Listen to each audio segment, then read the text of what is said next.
Switching to Miguel Amaya, though, and speaking of, people that have been really good, what a week for Miguel Amaya. 2 homers, 364 batting average, 391 on base, 682 slug. Has the big grand slam the other day. Vintage Undertaker here from Miguel Amaya. I mean, just raising back up from the dead. You were getting discussions of people that were completely done with him. I mean, it moved on, ready to DFA him. They weren't unfair discussions, though. No, I mean, look, the guy couldn't hit. And for however long in this season, nobody that was playing catcher for the Cubs could throw out you or me if they were trying to steal second base for whatever reason. What a turnaround for Miguel Amaya here. I mean, who goes from that to now you're, and again, people will, make fun of me for even phrasing it this way, but like fighting for your playoff lives, right? And he's holding the offense above water in some of these games. If not for Miguel Amaya, this 4-2 week against Detroit and Miami looks very different, Brendan. And so for a guy to come from that point to, what was his WRC plus 5 at one point in this season? It was one of the worst. I don't care. Yeah, and for him to now be back where he is and to have this kind of hot stretch, a really encouraging sign, especially as you go into next year. And we've talked about this before, like not really sure what that catcher situation looks like. And this little stretch here, especially if he can keep it going to the end of the year, is, another one in those line of like, okay, like now we kind of have to reevaluate things. And where does this put our catcher situation as we head into the offseason?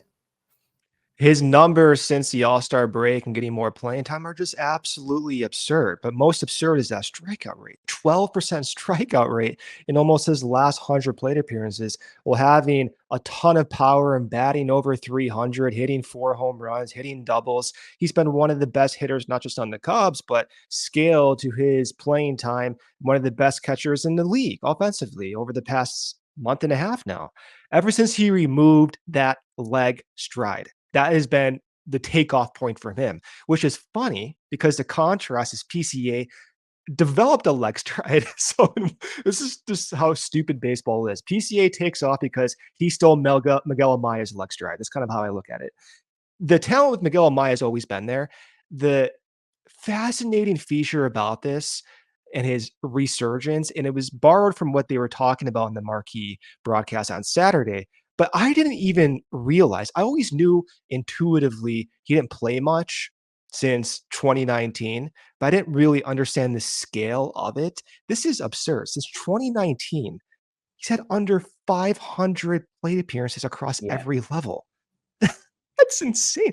Under 500 plate appearances across every level entering this season. So for us to expect that he can be a significant contributor without going through some major growing pains was unrealistic. And the Cubs plan to have Yan Gomes bat half the time, take half the plate appearances. It was justifiable. The risk, of course, was that the age was going to throttle that possibility, and it did. And Yan Gomes had to be DFA'd. You could critique that type of game plan, and maybe they should have had a third catcher. But regardless, the talent for Miguel Amaya has always been there. It's just the sheer volume to adapt and optimize and make use of that talent has just not been there. And when I say talent, I mean, if we look at just the raw skills, how fast he swings the bat, his bat length, he, over the past month, has swung the bat the fastest of any Cubs batter. Again, this is illustrated in his orange line throughout time.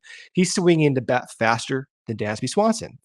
He's swinging the bat faster than Ian Happ. And this is not just by a small little margin, but a significant margin compared to even guys like Cody Bellinger, who, by the way, we should talk about because some of the signs are kind of weird with them.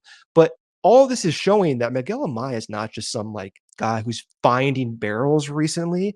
He's a guy who's had talent.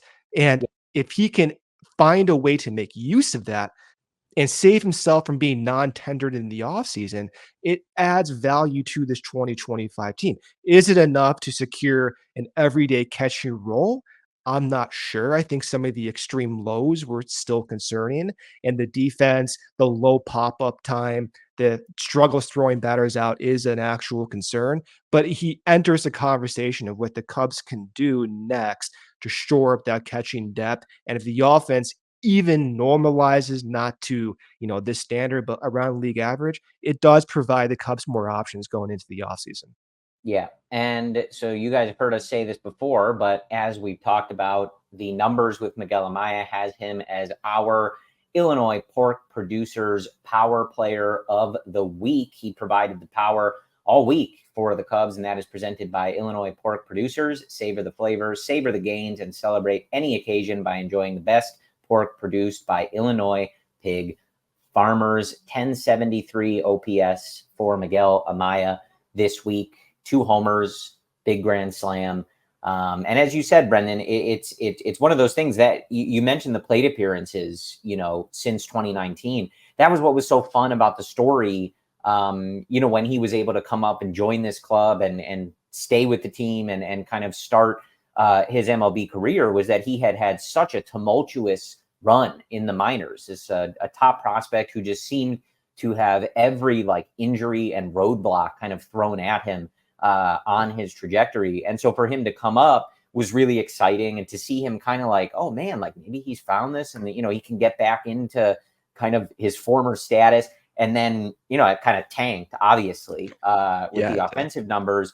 So yeah, it's going to be a thing, I would imagine, even if he keeps this up towards the end of the year. I'm not sure you're going to have the confidence that you don't still need to address the position. If he is able to keep this up, though, perhaps it affects how deliberately or, how much resource you commit to addressing the position. I think if he can keep this up and kind of show you these signs on the offensive level, perhaps it's something where you prioritize a strong platoon partner, kind of the way you were planning on coming into the year. I think that differs to me in the way that a lot of people were seemingly thinking about addressing the position, which was, 2 months ago, we have no catchers. We don't know if there's, even a prospect there, because we're not sure if, Mo Baller can handle it at the MLB level and do it defensively and whatever. So maybe that's a huge position. Yeah, Voices by Steros. That. Yeah. I didn't realize you were calling him that. Oh, Is that what I know the prospect lingo. Okay. I'm shocked you called him that. But it does feel like perhaps it can take them from, this is a huge position of need and one that we don't have an answer for, to, okay, maybe we have half the answer. And maybe you don't need to pump all your resources into trading for or finding that big time starting catcher, but go and strengthen the platoon, get real support, have a backup plan instead of a 37-year-old that you're hoping, continues to hit and play well and stuff. But we'll see. It's a long month. And, again, if you sort of start to see those struggles creep back in, it does feel like a position that is very uncertain for this franchise. Yeah. And so it'll be interesting to see over the next month if Miguel Amaya can further add clarity to that position and kind of how we all feel they need to address that going into the offseason. Yeah. Because it was tough, Brendan. And we'll get to the ad break in a second. Yeah. He was a former top prospect. Like you said, this isn't a guy who's just lucking into some good swings or coming out of nowhere. He had that pedigree and that scouting background, and these are all skills that people knew he had and had for a long time. It's just been a really tough journey for him to get to this point and obviously sustain it through his first run at the big league level. But it's not unfounded that he could be a really solid MLB catcher. We all silly like the mayor.